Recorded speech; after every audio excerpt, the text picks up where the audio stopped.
ఎవరి భార్యనో నా భార్య అని చెప్పుకొని రాంగ్ కంప్లైంట్ ఇవ్వాల్సిన అవసరం నాకు లేదు. నా ఉద్దేశం అది కాదు సార్. చాలా టెన్షన్ గా ఉన్నావు. అదే మొన్న మనోహర్ గారిని చూసినప్పుడు ఎందుకలా? ఎందుకు? ఏ రాజావారి ఫ్రెండ్ని కలవడానికి నువ్వు గెస్ట్ హౌస్ వెళ్ళడం ఎందుకు అని. చూడగానే మంచి మనిషిలాగా పెద్ద మనిషిలా అనిపించాడు. పాపం ఆయన భార్య లేచిపోయిందట. లేచిపోలేదు, చెప్పకుండా వదిలి వెళ్ళిపోయింది అంతే. నీకెలా తెలుసు?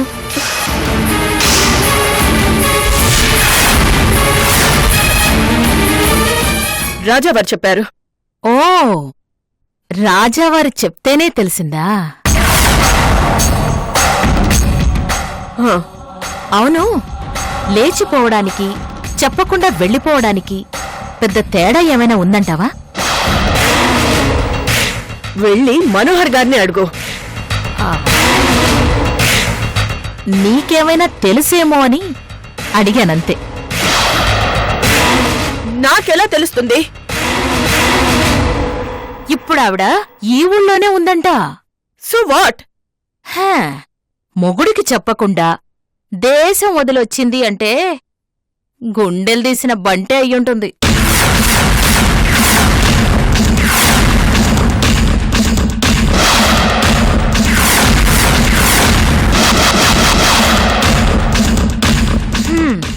ఎన్నాళ్ళు మొగుడికి తెలియకుండా దాక్కుంటుంది చెప్పు?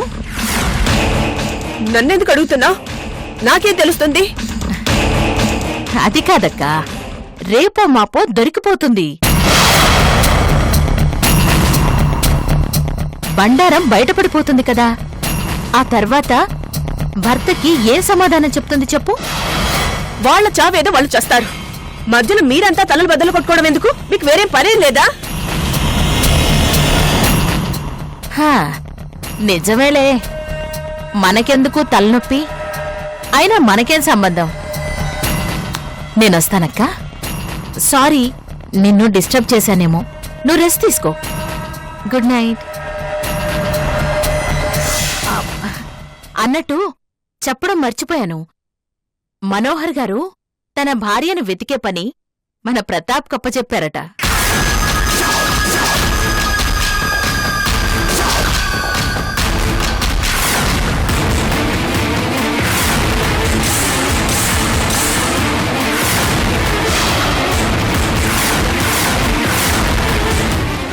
చూడాలి మనవాడేం చేస్తాడు. సిన్సియర్ పోలీస్ ఆఫీసర్ కదా, నాన్సడు. తొందరలోనే తేల్చేస్తాడు.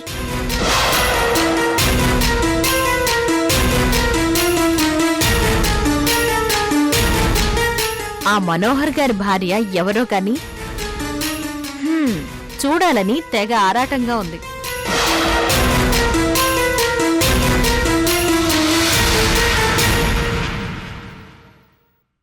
వస్తానక్కా, నువ్వు రెస్ట్ తీసుకో.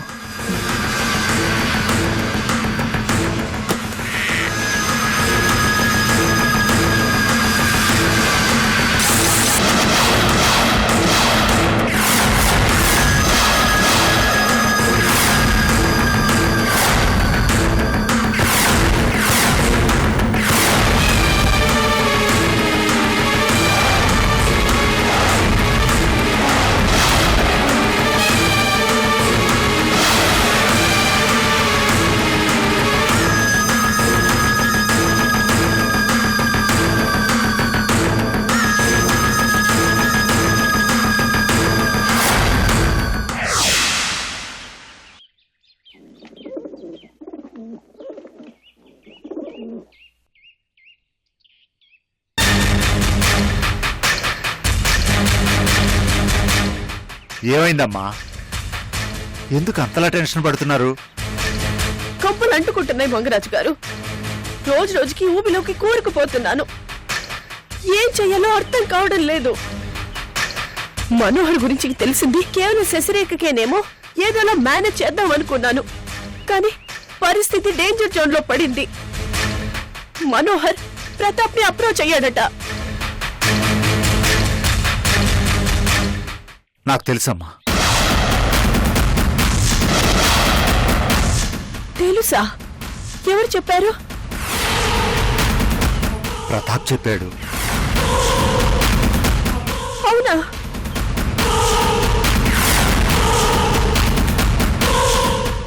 మరి నాకెందుకు చెప్పలేదు? నా దగ్గర ఎందుకు దాచారు? మీరు టెన్షన్ పడతారని నేనే చెప్పలేదు. అంటే ప్రతాప్ కి నా విషయం తెలిసిపోయినట్లేనా? My God. మరి మీరేం చెప్పారు? ఏమీ చెప్పలేదు. ఫోర్స్ చేశాడు. దయచేసి ఆ టాపిక్ మాట్లాడొద్దని రిక్వెస్ట్ చేశాను. మీ జోలికి రాకపోవచ్చు, మిమ్మల్ని ఏమీ అడగకపోవచ్చు. అడగకుండా ఎలా ఉంటాడు మంగరాజు గారు? సెన్సిటివ్ ఇష్యూ అని తెలుసు కదా. నా పరువు పోతోంది. నలుగురిలో చెడ్డదాన్ని అవుతున్నాను. చాలు, జరిగిన నష్టం చాలు. వెంటనే ప్రతాప్కి నిజం చెప్పేస్తాను. అమ్మా అమ్మా, ఒక్క నిమిషం. నిజం చెప్పటం వల్ల ఏమైనా జరగనివ్వండి. I don't care. కొన్ని ప్రాణాలు నిలబెట్టడం కోసం మీరు త్యాగం చేయక తప్పదని స్వామీజీ చెప్పిన మాట మీరు మర్చిపోయారా? స్వామీజీ గారి మాట కట్టుబడే ఇప్పటి వరకు మౌనంగా బాధని భరిస్తున్నాను. ఇక నా వల్ల కాదు మంగరాజు గారు. ఊరుకుంటే అందరూ కలిసి నన్ను నడి రోడ్డు మీద నిలబెడతారు. అప్పటి వరకు ఆగమంటారా? స్వామీజీ చూసుకుంటారమ్మా. నా పరిస్థితి అర్థం చేసుకోండి మంగరాజు గారు. అందరి ముందు దోషిలా తల వంచుకొని నిలబడాల్సి వస్తుంది. అవమానాలు, అనుమానాలు భరించాల్సి వస్తుంది. అందుకు ప్రతిఫలం లభిస్తుంది. మీకు మంచి జరుగుతుందమ్మా. నాకు ఆ నమ్మకం లేదు. భయం వేస్తోంది. తప్పు చేస్తున్నానేమోనని భయం వేస్తోంది. మీ టెన్షన్, బాధ అర్థమవుతుంది. మరి కొన్నాళ్ల పాటు ఇది భరించాలి. తప్పదమ్మా. 2 కుటుంబాలు, కొన్ని ప్రాణాలు మీ మీదే ఆధారపడి ఉన్నాయి. మీ వైపే ఆశగా చూస్తున్నాయి. వాళ్ళ ఆశను నిలబెట్టాల్సిన బాధ్యత మీ మీదే ఉంది. కాడి మధ్యలో దింపేస్తే కథ అడ్డం తిరుగుతుంది. ఇన్నాళ్ల మీ శ్రమ వృధా అవుతుంది. అర్థం చేసుకోండమ్మా.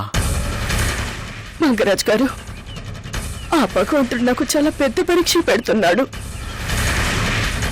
ఈ పరీక్ష మీకు కాదమ్మా, ఆ భగవంతుడికి. ఎందుకంటే మిమ్మల్ని గట్టెక్కించాల్సిన బాధ్యత ఆయనదే.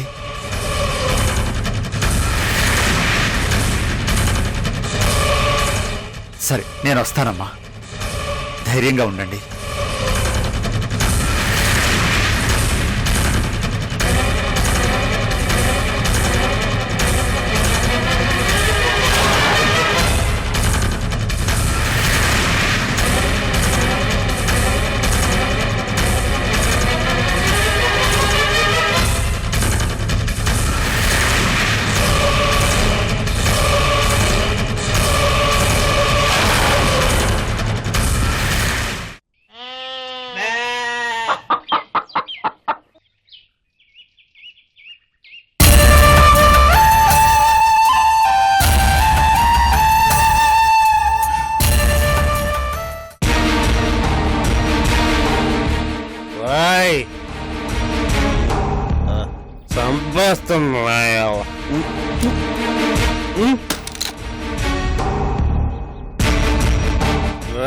నాతో పెట్టుకోకండి రే, సంపేస్తా. చచ్చినోడని మళ్ళీ తాగొచ్చినట్టున్నాడు. పని పాట లేదు వీడికి. చంపేస్తాను. ఏమనుకున్నా నా కొడక.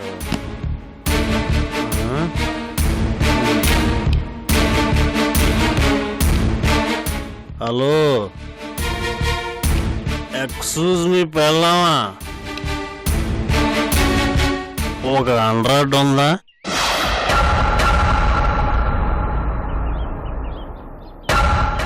ఆ చూపుకి అర్థం ఏంటే? మొగుణ్ణి, పైగా తాగున్నాను. గౌరవం ఇవ్వవా?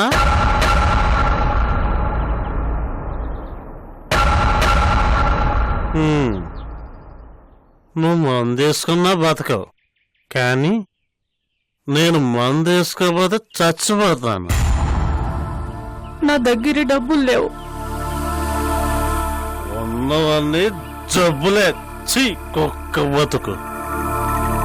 సంపాదన లేకుండా మూలలు పడ్డావు. నేను ఇక్కడ డబ్బులు లేక గిలగిల కొట్టుకుంటున్నాను.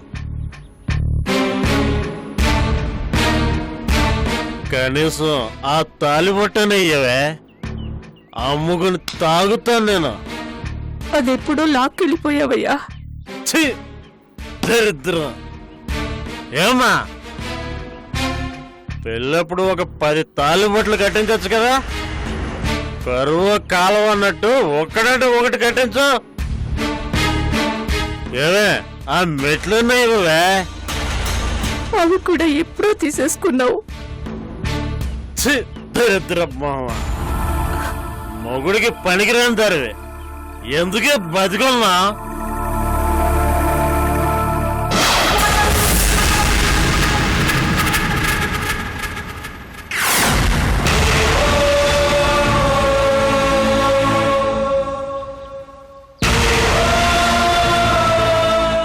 అమ్మా అమ్మా అమ్మా, ఇదిగో నా దగ్గర ఒక్క రూపాయి కూడా లేదు. నువ్వు అడిగేది అదేగా, రోజు ఉండే భాగవతమేగా. అమ్మా, ఫుల్ డోస్ మందు పడకపోతే BP, sugar, heart attack, cancer అన్ని ఒక్కసారి వచ్చినట్టు ఉంటదమ్మా. అన్నిటి బదులు ఒక్కటొస్తే బాగుండు. ఏంటది? చావు. నీ కాదు, నాకు. అమ్మా, నీ చెవులకి దుద్దులున్నాయి కదా, అవి ఇవ్వే. నీ కళ్ళు ఇటు మీద పడ్డాయా? అమ్మా, నీకు రవ్వల గాజులు చేస్తానే. చచ్చినోడా. అమ్మా ఇవ్వే. ఇవ్వనరా. అమ్మా అమ్మా అమ్మా అమ్మా అమ్మా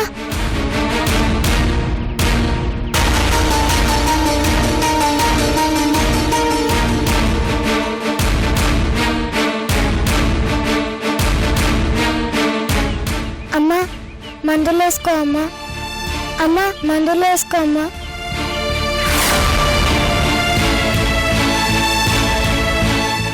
వేసుకో అమ్మా, ఈ మందులు తొందరగా వేసుకో.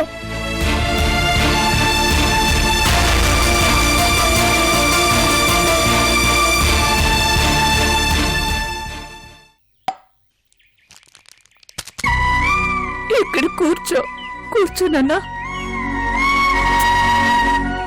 అయిపోయింది.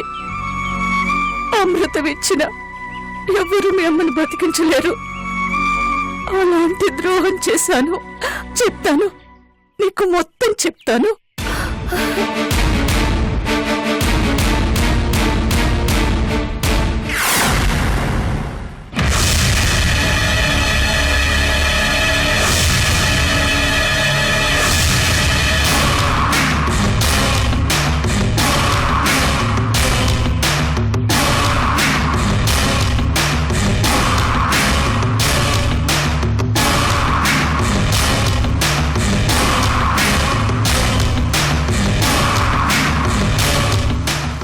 వాణ్ణి అస్సలు నమ్మకూడదు. నా జాగ్రత్తల్లో నేనుండాలి.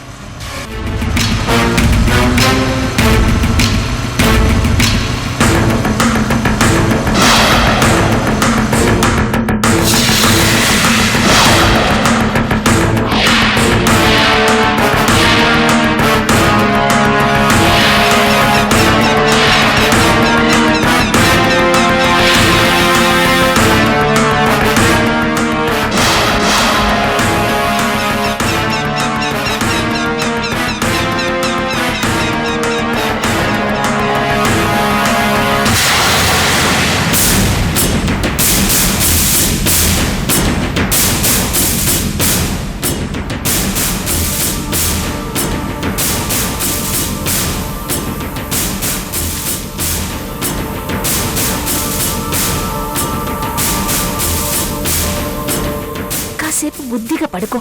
ఏడవకే, మంచి బేరం దొరికింది. నేనొచ్చే వరకు గొడవ చేయకే.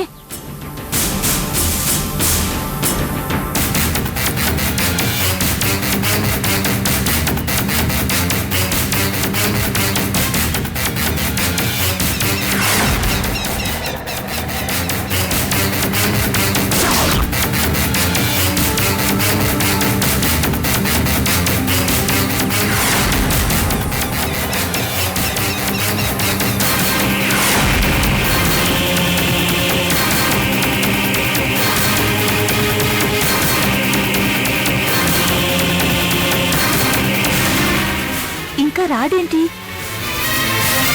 ఏం మనిషో ఏంటో. ఆ, అదిగో వస్తున్నాడు.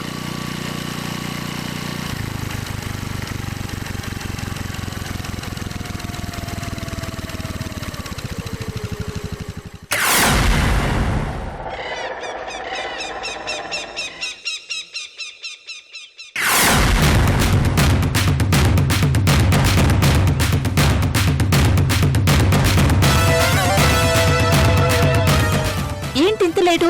బాబు ఎక్కడా? ముందు డబ్బెక్కడా? ఉంది. ఎంత? చెప్పాగా, 1,00,000 రూపాయలని. కుదరదు, 2 లక్షలు కావాలి. ఆ? అదేంటి? ఆ నువ్వు మామూలుడివి కాదు, బాబు మీద బానే సంపాదిస్తావు. కష్టపడి ఎవరికంటా పడకుండా బాబునెత్తుకొచ్చాను. 2 లక్షలు ఇవ్వకపోతే కిట్టుబాటు కాదు. ఆ, కావాలంటే ఓ 10,000 ఎక్స్ట్రా తీసుకో. దొంగ కోళ్ల బేరం వద్దు, తగ్గేదే లేదు. పోనీ ఫైనల్ గా ఓ 25,000 తీసుకో. పైసా తగ్గినా ఒప్పుకునేది లేదు. వద్దంటే చెప్పు. బానే తెలివి మీరిపోయావు. నీ దగ్గరే నేర్చుకున్నాను. సరే, అలా కాని.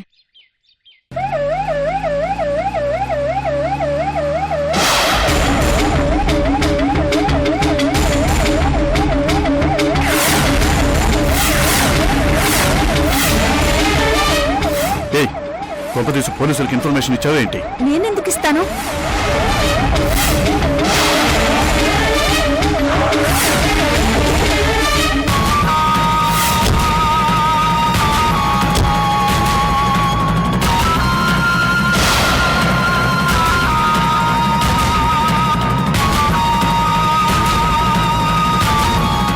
సార్, మనకొచ్చిన ఇన్ఫర్మేషన్ ప్రకారం అక్కడ సంచి తగిలించుకుని ఉన్నాడే, పిల్లల్ని ఎత్తుకుపోయి అమ్ముకునేవాడు వాడే అయి ఉంటాడు సార్. ఏయ్, వెళ్ళిపోతున్నావేంటి? ఓకే ఓకే, కమాన్, అరెస్ట్ అరెస్ట్.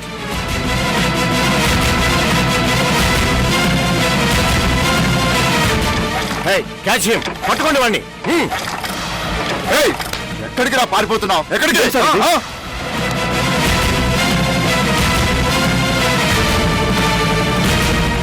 చెప్పరా, చెప్పు. సార్, నిజం చెప్పరా, పిల్లలు ఎత్తుకుపోవడానికి వచ్చావా? అదేంటి సార్, నేను పిల్లలు ఎత్తుకోవడం ఏంటి సార్? నువ్వు విలాడిగితే చెప్పవరా, 4 తగిలిస్తే.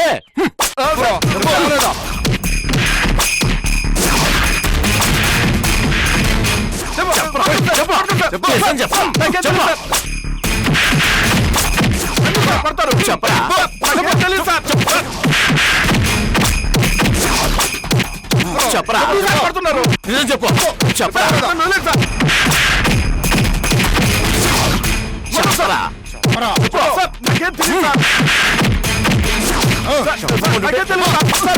చెప్పరా.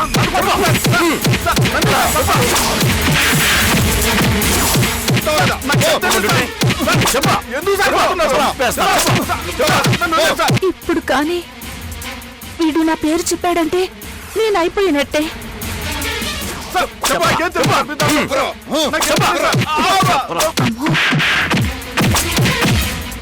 బాబు ఏమైపోయాడు?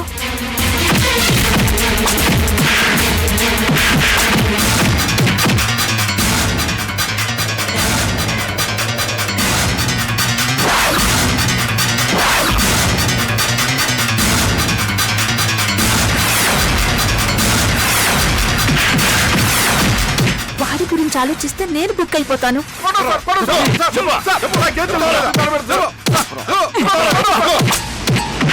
ఇలా ఇరుక్కుపోయానంటే 2 లక్షల బేరం జారిపోయినట్టేనా? అమ్మా, నన్ను గాని పోలీసులు చూస్తే అంతే సంగతి. వెంటనే ఇక్కడి నుంచి జంప్ అయిపోవాలి.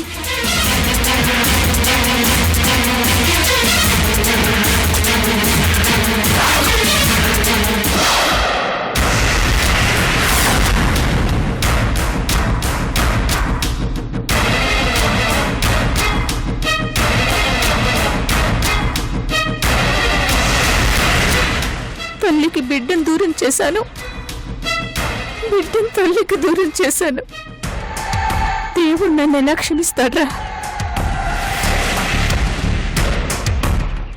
ఒరే, మళ్ళీ మీ నాన్న చూస్తే తిడతాడు. నువ్వు లోపలికి వెళ్ళిపో. అలాగే అమ్మా. ప్రాయశ్చిత్తం చేసుకుంటాను. నేను చేసిన తప్పుకు ప్రాయశ్చిత్తం చేసుకుంటాను. నా ప్రాణం పోయేలోపు ఆ రూపమ్మకి నిజం చెప్పేస్తాను. తన బాబు బ్రతికే ఉన్నాడని చెప్పేస్తాను.